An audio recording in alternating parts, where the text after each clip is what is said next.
sevens last night. Here's the other, Steph and the Warriors, Şengün and the Rockets. Game 7, winner gets Minnesota. Pick it up late in the first quarter. Warriors are down a deuce. And watch the win, man. Look at that pass over his head by Steph Curry. I guess they could have practiced that, but I would doubt it. It's Steph with a little casual behind-the-head flip, and that was setting a tone for Buddy Hield. He had himself a night. How about the range here, Windman? You knew when this went in, this was going to be a special night for Buddy Hield. Warriors up 4 after 1. Minute and a half remaining in the second quarter. The Warriors' lead is 11. And you mentioned it, Hield, 6 threes in the first half. Warriors have a 14-point lead. Final half minute of the first half, Steph hadn't scored till he knocks down that three. His only 3 points of the first half, but the Warriors have a 12-point lead. Third quarter, here comes Houston, making that run at home as you would expect. It is Thompson for the slam. It's a 9-point game, and then it's Jabari Smith Jr., and the Rockets are going to be within 3 on this three. Absolutely. You knew they were going to make a run at home, and Amen Thompson grew up so much in this series. Huge third-quarter push from him. And yet, every time they raised a question, Golden State had an answer. That's Jimmy Butler from the corner. It's an 8-point Warriors lead after 3. Fourth quarter, same score. Steph driving.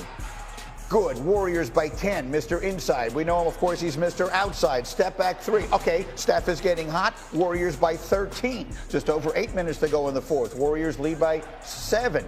Draymond Green for Buddy Hield. Continuing his hot night. It's a 10-point game. In the next possession, look how hard Steph Curry works for this bucket. If he beats a double team at midcourt, you are in trouble, and he did that exactly that. 3 minutes left in the fourth. It's Steph again. He had 14 of his 22 in the fourth quarter. Yeah, he gave you the official night on the last Buddy Hield. But I declared it over there. That's right. It was over there. Windy ended it on the previous one. Steph gives it to you there. Hield 33 points, 9 threes, tied for the most in Game 7 history. Steph and the Warriors advance. You've won 5 series now in Houston. What you think your reputation is in the city? I'm a winner.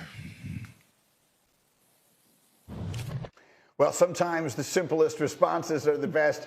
Shanae looks pained in the moment. I should mention Shanae, of course, is from Houston. The Rockets had an incredible season. It comes to an end last night, as so many great seasons have, up against Steph Curry and the Warriors. What's the first thing to say about this game, Shanae?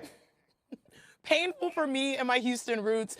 But this is the Golden State Warriors. I mean, strength in numbers is back. And I do think that the difference maker truly has been Jimmy Butler, because he raised the competitive floor, for the Golden State Warriors. He's holding so many different players accountable, also taking some of the load off of Steph Curry. And also we're watching him mentor Buddy Hield in real time over the course of a series. The Rockets have gotten to where they have gotten, second, in the West through their defense. And what you saw was a defense that was trying to disrupt. They ran zone. The Rockets did. Well, guess what? They had a zone buster in Buddy Hield. He knocked down 5 out of 6, shots from that zone defense. And so you're starting to see the strength and numbers come from different players than we historically have known for Golden State. Yeah, it's an almost ridiculous statistic. Buddy Hield had 33 points on 15 field goal attempts last night. If you're going to get efficiency like that, they're going to be very tough to beat. Butler plays well. Steph steps up in the fourth quarter. Jay, Will, your thoughts as the Warriors survive through Game 7? Greeny and Wendy and Shanae, on a macro level, I'll say this. This is why we judge stars differently, especially in Game 7s. When the odds are stacked up against you, injured thumb, being face guarded, being blitzed on every ball screen, the level of physicality, getting raked down on his hands, and Steph Curry didn't fold. He finished. Some stars sell shoes. Steph sells nightmares when he puts you to sleep. Think about his last 3 Game 7s. Shanae, you ready for these stats? 33, 9, and 8 with a plus 54 and plus minus. Are you kidding me, Greeny? Legendary type stuff. He actually becomes the oldest player ever to lead a team throughout a playoff series in points, rebounds, and assists. I'll say that again. He led his team in all 3 of those categories in this series and becomes the oldest player in NBA history to do that for any team in any playoff series. Wendy. Yeah, the thing that blew me away by Steph yesterday was what he did besides score. 10 rebounds. I believe it was the first double-double for the Warriors in this series, and it belonged to Steph Curry. 10 rebounds, 7 assists, 2 blocks, and just 2 turnovers. Steve Kerr before this game was saying, with peace and love, Steph, please stop turning the ball over because it was killing them the last couple of games. He took care of the ball, and then it was Buddy Hield playing the role of Steph Curry. Steph was sort of like the glue guy, and it was Hield who played that role, which nobody expected, not even Buddy Hield. But that was obviously a difference maker. If you're going to win a Game 7 on the road, you need a role player to step up. That's what happened. And I would be remiss if I didn't mention Draymond Green was a demon on the defensive end in this game. The Warriors we had it up there a second ago, just 3 of 17 shooting when he was a primary defender. He terrorized Alperen Şengün in this game, just 9 of 23 shooting. Put that together, you get a Game 7 win on the road.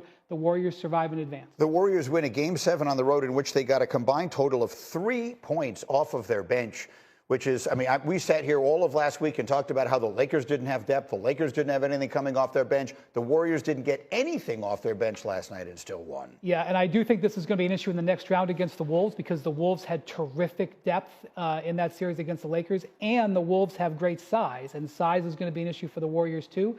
They'll worry about that tomorrow. Last night, they got what they needed. Yeah, they don't have a lot of time to worry about it because tomorrow is when that series starts. We'll dive into those, but Shanae, let's get a quick to sort of put a ribbon on the season of the Rockets. They are a team, they've got a terrific coach. They got a lot of really good young players.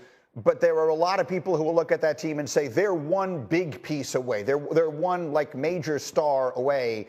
And I won't say the name. I'm curious to hear if you'll say the name. Who is the player they should be trying to get during this offseason to try and take the next step? I'll give you 2, right? I'll give you probably the more logical choice, and then it's me shooting my shot as someone who is a Houston native with a phone number that starts with 281. So the first one is Kevin Durant. That is obvious. Yeah. If we all know where this Rockets team struggled, it was offensively. They could not buy a bucket at times. KD fixes that. And the good news is that you have a lot of young core pieces like Jamari Smith Jr., Jalen Green, that might be attracted to other places, and you have options with your picks moving forward. So they're in a pretty decent position to be able to shoot their shot at someone on the outside to help get them over the hump in the playoffs for moments like this. Now, the other one that I'm manifesting, and now I'll say, you guys, I believe he's loyal to the soil. But if there's a shot at Giannis, I feel like that would be a good fit as well. Obviously, it's Giannis. He's a walking 30-12 on 60% shooting. But based off of what we saw with Milwaukee, if there's any time at the age of 30 for him to leave, maybe he's thinking about it. And, this is more of my heart, not my head.